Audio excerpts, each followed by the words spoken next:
নারীরা সেফ কোথায়? বাবার কাছেও সেফ নাই নারীরা। এবার বাবার কাছে ধর্ষিত হলেন মেয়ে। জানা যায় মা বেড়াতে যায় তার নিজের বাবার বাড়িতে।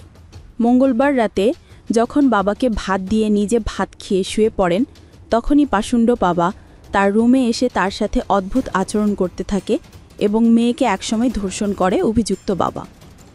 এরপর থেকে প্রায়শই নিজ মেয়েকে প্রতি রাতেই ধর্ষণ করত সেই বাবা। মেয়ে তার বাবার এমন অসামাজিক কর্মকাণ্ডে বিরক্ত হয়ে এক পর্যায়ে 999 ফোন দিয়ে পুলিশের কাছে সাহায্য চান এবং পুলিশ এসে ওই বাবাকে ধরে নিয়ে যায়।